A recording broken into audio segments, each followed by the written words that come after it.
जय हिंद साथियों, आज मैं आपका नितिन अकेडमी में स्वागत करता हूं हिंदी के जोरदार लेक्चर के साथ। आज हम समझेंगे खंड काव्य। ठीक है, खंड काव्य में मुक्ति दूत आज हम समझेंगे, जिसमें ये 3 नंबर का आपसे पेपर में पूछा जाता है। अब ये मुक्ति दूत जरूरी नहीं है कि हर जगह पूछा जाए। खंड काव्य है, खंड काव्य में अलग अलग भागों में हर एक जिले में अलग है। आज हम पढ़ रहे हैं मुक्ति दूत। अब हम इसके बारे में समझते हैं कि मुक्ति दूत है क्या, क्योंकि नॉर्मल पता भी होना चाहिए कि मुक्ति दूत किसके बारे में है, किसने लिखा है, और उसके 5 सर्ग आज हम समझेंगे। ठीक है, तो सबसे पहले मैं आपको बताता हूँ मुक्ति दूत डॉक्टर राजेंद्र मिश्र द्वारा रचित है। मुक्ति दूत है क्या? मुक्ति दूत गांधी जी को बताया गया है। मुक्ति दूत किसको निर्देश कर रहा है? गांधी जी को। अब मुक्ति दूत का देखो, अगर हम संधि विच्छेद करते हैं,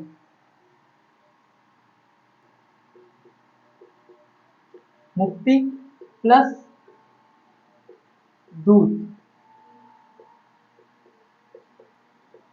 मुक्ति दूत, मुक्ति प्लस दूत, इससे मुक्ति दूत बना। ठीक है, अब मुक्ति दूत है मतलब मुक्ति दूत में है क्या?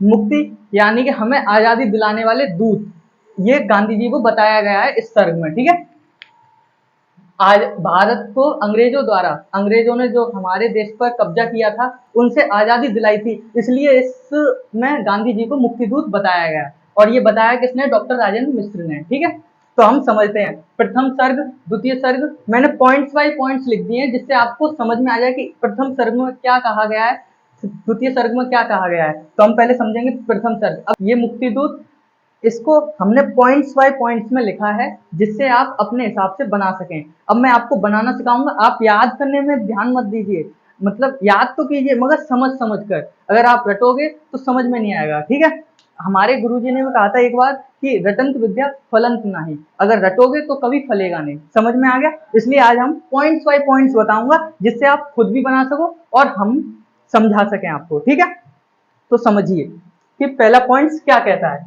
गांधी जी की तुलना राम, ईसा, मोहम्मद से की गई है। मतलब अब हमको स्टार्टिंग कहाँ से करनी है? पहले हमें क्या लिखना पड़ेगा? प्रथम सर्ग में।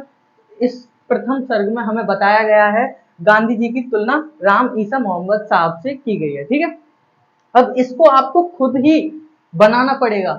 मैंने ये पॉइंट्स लिख दिए हैं, आप बनाना भी सीखिए और कॉपी पेन लेके जरूर बैठे। ठीक है, कॉपी पेन लेकर जरूर बैठे। ठीक है, समझ में आ गया? गांधी जी की तुलना इसमें क्या किससे की गई है? राम, ईसा, मोहम्मद साहब से। ठीक है, समझ में आ गया? कोई दिक्कत? अब दूसरा पॉइंट समझते हैं। नेपोलियन ने फ्रांस का और लिंकन ने अमेरिका का उद्धार किया, उसी प्रकार गांधी जी ने भारत का उद्धार किया था। ठीक है, गांधी जी ने भारत का क्या किया? उद्धार।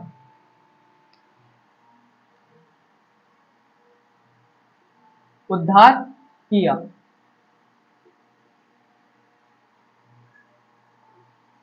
समझ में आ गया?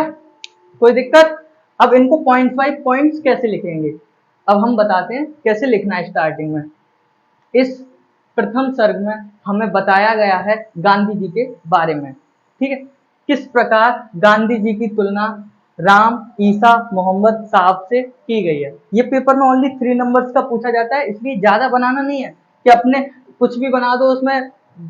हमेशा पेपर वाले को समझिए कि कैसे वो पेपर चेक करता है। अगर आप पॉइंट्स बाय पॉइंट्स लिखोगे तो वो अच्छे से पढ़ सकता है कि इस बच्चे ने अच्छे से लिखा है। अगर आप एकदम पैराग्राफ की तरह लिख दोगे तो नंबर नहीं देता है। ठीक है, समझ में आ रहा है? नंबर नहीं बनाएगा, वो नंबर नहीं आपके कर देगा, नेक्स्ट में काट देगा, क्योंकि पूरा उसको पढ़ने का समय नहीं है। इसलिए आप पॉइंट्स बाय पॉइंट्स लिखोगे कि एक सेंटेंस फिर एक सेंटेंस, जिससे वो ढंग से पढ़ सके और उसको समझ में आ जाए। इसलिए पॉइंट्स बाय पॉइंट्स कम से कम में बनाओ, जिसमें वो पूछ रहा है। अगर उसने 40 वर्ड का कहा है तो 40 से आप 45 वर्ड कर दो, या 38 वर्ड भी कर सकते हो, 40 तक ही लिमिट कर दो। लेकिन ये अगर आप 100 वर्ड्स का कर देते हो तो वो ये समझता है कि आपको याद नहीं है, बस आप ऐसे ही उसको छाप कर बस नंबर लेना चाह रहे हो, इसलिए वो कम नंबर देता है। ठीक है, अगर आप पॉइंट्स बाय पॉइंट्स लिखोगे तो उसको ये समझ में आया कि ये बच्चा पढ़ा है, इसने समझा है, इसलिए ये पॉइंट्स बाय पॉइंट्स लिख रहा है। समझ में आ गया? अब हम समझते हैं आगे।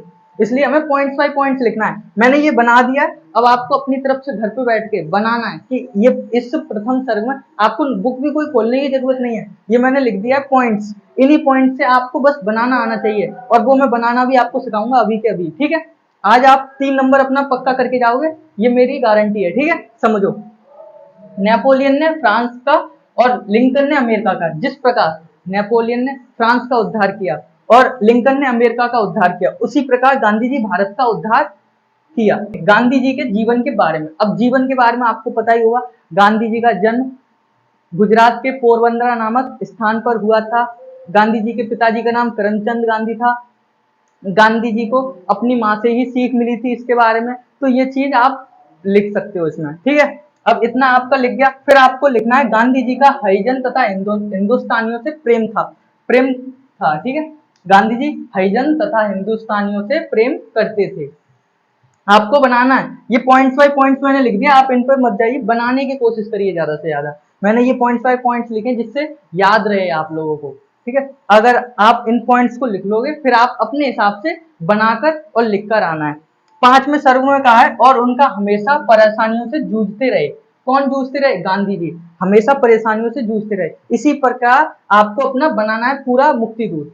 इन पॉइंट्स को आप एक बार लिख लो और फिर आप अपने घर पर बनाकर देखना और ढंग से नंबर लेके आना, ठीक है।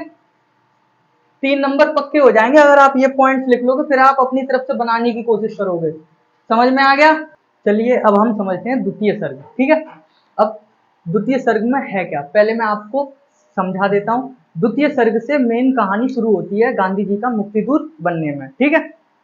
किसने कहा मुक्तिदूत, ये उनको क्या स्वप्न आया कि उन्होंने आजाद, किसका स्वप्न आया कि भारत आजाद कराया जाए, ये सब द्वितीय सर्ग में बताया गया है। और द्वितीय सर्ग में हरिजन की समस्या का बताया गया है, हरिजनों की जो समस्या थी उसको कैसे हल किया गया, क्या हुआ। अब हम द्वितीय सर्ग समझते हैं। इनको मैंने पॉइंट्स बाय पॉइंट्स बता दिया है, तो अब आप समझिए। उन्हें अपनी माँ का सपना आया। क्या सपना आया? कि भारत देश से जो भेदभाव चल रहा था उस चीज को मिटाने का। कि उनकी माँ ने सपने में कहा, मतलब सपने में गांधी जी के माँ आई थी, उन्होंने कहा कि जो भारत में भेदभाव चल रहा है उसको मिटाया जाए। इस चीज के बारे में उनको सपना आया था और उनको अपनी माँ के मतलब जो उनकी माँ ने उनको आचरण दिए थे, मतलब उनको समझाया गया था, तो उनसे ही उन्हें ज्ञान मिला कि हमें आगे क्या करना है। समझ में आ गया? इसी चीज को हमने पॉइंट्स बाय पॉइंट्स लिखा है, तो अब समझ लीजिए। हरिजनों को उनका अधिकार दिलाना। अब हरिजनों की समस्या उस टाइम बहुत थी भारत देश में, कि हरिजन जो नीचा समाज था उसके लिए भारत देश में कोई जगह ही नहीं थी। जो नीची जाति के लोग होते हैं उनमें और ऊंची जाति के लोग उनमें भेदभाव होता था। तो इसी चीज को दूर करने के लिए उन्होंने द्वितीय सर्ग में यही बताया गया कि हरिजनों की समस्या कैसे हल की गई। तो वो मैं अब आपको आगे बताता हूँ। जनता का आश्रम में चंदा ना देना। अब इस चीज का क्या मतलब है? जब उन्होंने हरिजनों की समस्या को सॉल्व करना चाहा, तो उस चीज में जो ऊंची जाति के लोग थे, जनता थी, उन्होंने उनके आश्रम को क्या देना बंद कर दिया? चंदा को देना बंद कर दिया, जिससे उनका आश्रम बंद हो जाए। उन्होंने, जनता लोगों ने ये सोचा। इससे गांधी जी को बहुत दुख हुआ। आपको 3 नंबर का नॉर्मली बना के आना है, आप इन्हीं पॉइंट से निकाल कर बना सकते हो, तो मैं वही समझा रहा हूँ। इससे गांधी जी को बहुत दुख हुआ, जिससे उन्हें अपनी पुरानी स्मृति याद आ गई। जो अफ्रीका में चल रहा था वही अपने भारत देश में चल रहा था। अफ्रीका में क्या चल रहा था? अफ्रीका में चल रहा था काले और गोरे रंग में भेद, और इसमें अपने भारत देश में चल रहा था नीची जाति और ऊंची जाति, कास्ट का बहुत सिस्टम चल रहा था। और उनको ये भी ज्ञात था कि ये भगवान के द्वारा बनाया गया नहीं, ये अब जो इंसानों ने ही जाति विवाद बनाया गया है। तो इसी चीज को दूर करने के लिए गांधी जी ने प्रयास किया था, ये द्वितीय सर्ग में बताया गया है हरिजन समाज के लिए गोरे भेदभाव का, ठीक है। ये पॉइंट्स लिखा है। फिर उन्होंने सोचा पहले भारत आजाद हो, फिर हरिजनों की समस्या का हल किया जाए। द्वितीय सर्ग में हरिजन की समस्या हल करने के लिए सोचा, लेकिन की नहीं गई है। जब आजाद हो जाए तब हरिजन की समस्या दूर हो सके, लेकिन अभी भी चल रहा है, वो आगे भी चलेगा, कोई पता नहीं है। ये यानी उनको दूर करना था, ये उनकी कोशिश थी। अब आगे बताया गया, गोपाल कृष्ण गोखले उनके स्वप्न में आए। गांधी जी के गोपाल कृष्ण गोखले स्वप्न में आए और उन्होंने कहा कि भारत देश को आजाद कराया जाए।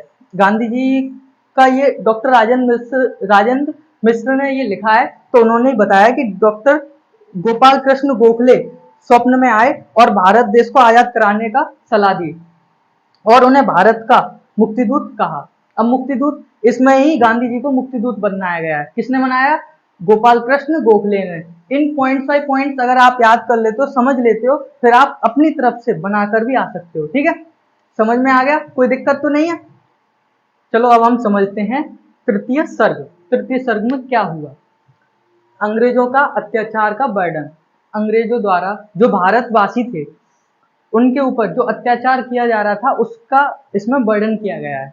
तो इसके बारे में आपको लिखना है। आपको खुद की तरफ से पूरा जितना हो सके बनाना है। मैंने बड़े बड़े सर्गों को छोटे पॉइंट्स बाय पॉइंट्स में लिख दिया है, जिससे आप समझकर अपना बना सको और लिखकर आ सको और 3 नंबर अपने पक्के कर सको। अंग्रेजों का अत्याचार करना भारतवासियों के ऊपर, भारतवासियों का अपमान भरा जीवन जीना। अब जब अत्याचार होगा तो भारतवासी अपमान भरा ही जीवन जी रहे हैं, क्योंकि उस टाइम अंग्रेजों का इतना क्रूर व्यवहार था हमारे प्रति, देशवासियों के प्रति, जिससे उनका अपमान हमेशा होता ही रहता था। इसका विरुद्ध किया किसने किया? गांधी जी ने। अंग्रेजों के प्रति नम्रता करना। अब नम्रता क्यों? जब विश्व युद्ध छिड़ा था, तृतीय सर्ग में विश्व युद्ध का बताया गया है, कौन सा आंदोलन का विरोध किया ये इसके बारे में बताया गया है, और अंग्रेजों द्वारा अत्याचार का वर्णन किया गया है।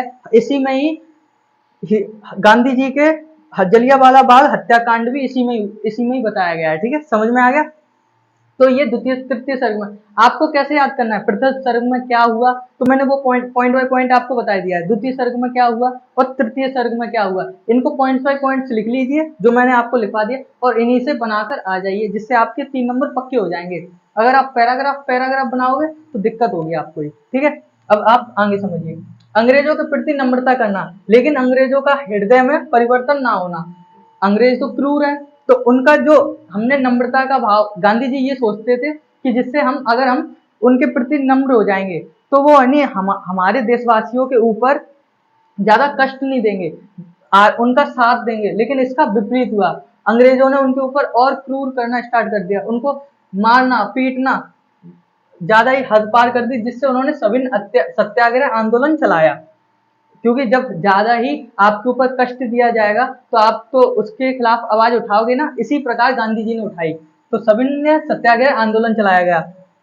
विश्व युद्ध में अंग्रेजों की सहायता करना, जब हम अंग्रेजों की सहायता की थी तो इसमें वही बताया गया कि हम नम्र हुए, जिससे गांधी जी ने सोचा कि अगर देशवासी अंग्रेजों की सहायता करेंगे विश्व युद्ध में, विश्व युद्ध छिड़ गया था उस टाइम, तो यानी जिससे यानी अंग्रेज हमारे प्रति सहज हो जाएंगे, मतलब नम्र हो जाएंगे, बिना नम्र। तो उसी बात को बताया गया, यह सोचकर कि देशवासियों के प्रति सहानुभूति उनके अंदर आ सके। इसका विपरीत होना, अंग्रेजों द्वारा बनाए गए काले कानून का विरोध करना। पहले सविनय सत्याग्रह का आंदोलन चलाया, फिर काले कानून का विरोध किया। काले कानून यानी कि उनको अपनी तरफ से ही चलाते थे, वो अपने हिसाब से ही, कि कुछ अगर सही भी है तो उनके हिसाब से सही है तो सही है, नहीं तो गलत है तो गलत है, बेशक कुछ भी हो रहा हो। तो उसी का उन्होंने विरोध किया गांधी जी ने। अब आगे बताता हूँ उस विरोध में कौन कौन से लोग आगे आए थे गांधी जी के साथ में, ये आपको लिखना पड़ेगा। जवाहरलाल नेहरू आए थे, बाल गंगाधर तिलक और मदन मोहन सिंह, 3 नेताओं के नाम बहुत हैं। फिर आगे जलियांवाला बाग हत्याकांड होना, पंजाब में अमृतसर है, जिसमें जलियांवाला बाग हत्याकांड हुआ था। जनरल डायर ने गोली मारकर 1000 करीब थे उनको अपने भारत देशवासियों को मार दिया गया था। तो वही कांड उसी टाइम हुआ था। ठीक है, गांधी जी के हृदय को दुख होना, जब देशवासी मरेंगे तो दुख तो होगा ही, तो उसी प्रकार उसी चीज को लिख दिया। अब इन पॉइंट्स को आप अपने नोटबुक में लिख लीजिए, जिससे आप पॉइंट्स बाय पॉइंट्स अपनी तरफ से भी बनाने की कोशिश करें। ज्यादा से ज्यादा हो सके तो खुद की तरफ से बनाना सीख जाइए, क्योंकि हमेशा याद करने से फायदा नहीं है। समझ में आ गया? अब हम समझते हैं चतुर्थ सर्ग। अब चतुर्थ सर्ग में बताया गया है असहयोग आंदोलन। असहयोग आंदोलन है क्या? असहयोग से ही आपको पता चल रहा है सहयोग ना करना। अगर असहयोग आंदोलन गांधी जी ने चलाया क्यों? जिससे भारतवासी जो अंग्रेजों से सामान लेते हैं या उनका जो हम उनके प्रति सहज रहते हैं, उनके प्रति काम करते हैं, उससे दूर हो जाना, सहयोग बिल्कुल ना करना। इसीलिए उन्होंने असहयोग आंदोलन चलाया। ठीक है, असहयोग आंदोलन का बहिष्कार करना, मैंने बताया था वही काम। अंग्रेजों का निराश होना, अब अंग्रेज जब आप उन किसी का आप विरोध करते हो तो वो निराश तो हो गई। ऐसे ही जब भारतवासियों ने अंग्रेजों का विरोध किया तो वो निराश हो गए। फिर साइमन कमीशन का विरोध करना। अब साइमन कमीशन है क्या? साइमन कमीशन अंग्रेजों द्वारा एक गठित समूह था जिसमें अंग्रेज के ही जो अधिकारी लोग थे वही थे। अब जब उसमें कोई भारतवासी का अधिकारी होगा नहीं तो हमारे प्रति और वो दृढ़ हो जाएंगे और कट्टर हो जाएंगे। तो इसलिए उन्होंने गांधी जी ने साइमन कमीशन का विरोध किया जिससे साइमन भाग जाए, मतलब साइमन कमीशन हट जाए।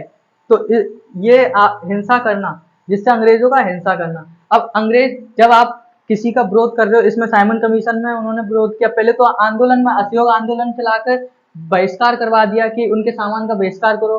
फिर साइमन कमीशन का विरोध कराया। तो अंग्रेज का हिंसा करना, हिंसा मतलब होता है कि उनको मारना पीटना, अहिंसा की शांति से उनके विरुद्ध खड़े होना और हिंसा की मारपीट करना। तो अंग्रेज हिंसक पे उतर आए।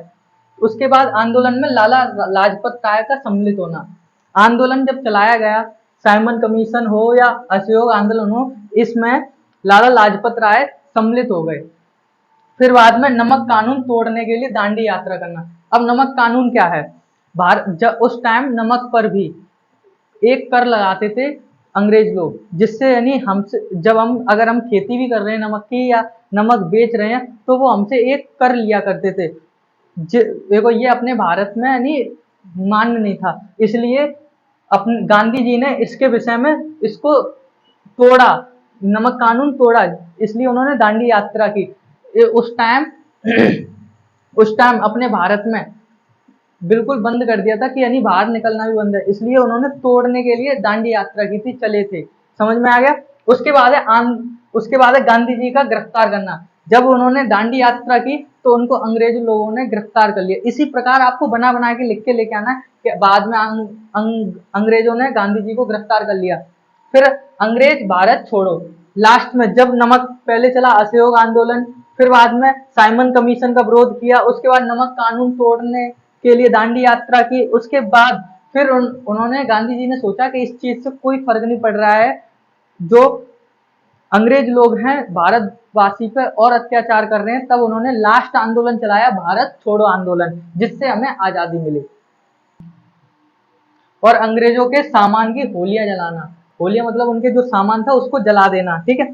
फिर बाद में चला गांधी जी गांधी जी की जो पत्नी थी, उसी टाइम जब वो भारत छोड़ो आंदोलन चला रहे थे, उसी टाइम उनकी पत्नी जी की जेल में मृत्यु हो गई थी, जिससे उनको और दृढ़ हो गया कि अब भारत को अंग्रेजों के शासक से बिल्कुल आजाद कराना ही है, ठीक है। समझ में आ गया? चतुर्थ सर्ग में हुआ क्या क्या? पहले असहयोग आंदोलन चला, फिर नमक कानून तोड़ने के लिए दांडी यात्रा की गई, साइमन कमीशन चला। आपको ये याद करना है टॉपिक बाय टॉपिक, जिससे आपको बनाने में आसानी हो। फिर भारत छोड़ो आंदोलन चला और उनकी पत्नी की, गांधी जी की पत्नी की इसी सर्ग में मृत्यु हो गई। इस टाइप से आप बनाकर आ सकते हो अपने पॉइंट्स बाय पॉइंट्स में। 3 नंबर का आता है, ज्यादा का आता नहीं है, तो आप लाइन बाय लाइन बना सकते हैं, ठीक है। समझ में आ गया? पंचम सर्ग में दिया गया है अंग्रेजों की निराशा का बर्डन, ठीक है। अब हम दूसरा पॉइंट समझते हैं। 1945 ईस्वी को द्वितीय विश्व युद्ध समाप्त हुआ। जब समाप्त हुआ था, पहले शुरू हुआ था तब भारत देशवासियों ने मदद की, लेकिन उन्होंने क्रू कर दिया था, मतलब क्रूर हो गए थे हमारे प्रति। अब इसमें समाप्त हो चुका है। इंग्लैंड में चुनाव होना, जिससे मजदूर दल का जीतना। जो पहले सरकार थी, फिर दोबारा जब उधर चुनाव हुए तो दूसरी सरकार बनी मजदूर दल की, जिससे इंग्लैंड के प्रधानमंत्री, जो मजदूर दल से सरकार बनी थी, मजदूर दल की सरकार बनी थी, उसमें जो प्रधानमंत्री थे इंग्लैंड के, उनका नाम था एटली। एटली ने घोषणा की कि जून 1947 ईस्वी से पूर्व अंग्रेज भारत छोड़ देंगे। अब हमें इस सर्ग में, पंचम सर्ग में पूरा भारत मतलब आजाद होने की इसमें पूरा बताया गया है। समझ में आ गया? अंग्रेजों का षड्यंत्र करना। जब एटली ने यह कहा कि जून 1947 ईस्वी से पूर्व अंग्रेज भारत छोड़ देंगे, तो अंग्रेज षड्यंत्र करते हैं। क्या षड्यंत्र करते हैं? कि भारत के टुकड़े कर दें। उन्होंने सोचा कि भारत के टुकड़े कर दिए जाएं, जिससे पाकिस्तान देश एक नया निर्माण हो जाए। जैसे कि भारत के 2 टुकड़े हो गए, उन्होंने हिंदू और मुस्लिम धर्म में भेदभाव करना स्टार्ट कर दिया, उन्होंने आग लगा दी, एक तरह से हमारी भाषा में कहते नहीं है आग लगा दी, तो उसी प्रकार उन्होंने फूट डाल दी। तो जिससे मुसलमान लीग और हिंदू लोग ये कहने लगे कि हमारा अलग देश होना चाहिए, और मुसलमान कहने लगे कि हमारा अलग देश होना चाहिए, जिससे पाकिस्तान का निर्माण हो गया। 15 अगस्त 1947 ईस्वी को हम भारत देश को आज़ाद कर गए अंग्रेज लोग, हम लोगों को आज़ादी मिल गई। कब मिली? 15 अगस्त 1947 ईस्वी को। और टुकड़े हुए भारत देश के और दंगे भड़कने लगे। से गांधी जी को दुख हुआ, और साबरमती, अब लास्ट में अंत में आपको लिखना है, जब आप इतना टॉपिक बना लो, लास्ट में लिखना है अंत में गांधी जी को साबरमती आश्रम पर देखा गया, जहां वे अपने महान कार्यों के विश्लेषण पर चर्चा करते हैं। अब मैं आपको बताता हूं कि मैंने ये पॉइंट्स बाय पॉइंट्स क्यों लिखे। आपको पता हो, जब हम कोई पैराग्राफ याद करते हैं तो हम उसमें से पॉइंट्स बाय पॉइंट्स बना लेते हैं, तो हम खुद की तरफ से बना सकते हैं। अगर आप पैराग्राफ को अपनी तरफ से याद करोगे तो आपको दिक्कत झेलनी पड़ती है कि उसमें कुछ छूट ना जाए, कि यहाँ पर कुछ छूट गया। जब आप खुद की तरफ से तैयार करते हो तो डर नहीं रहता कि हमने कुछ छोड़ दिया या कुछ रह गया है, अपनी तरफ से बना सकते हैं। अगर आपने मेरे तरीके से याद कर लिया हो, ये लिख लिया हो जो भी मैंने आपको बताया है, तो आपके 3 नंबर पक्के हैं। इसी के साथ अब हम इस लेक्चर को समाप्त करते हैं। थैंक यू एंड जय हिंद।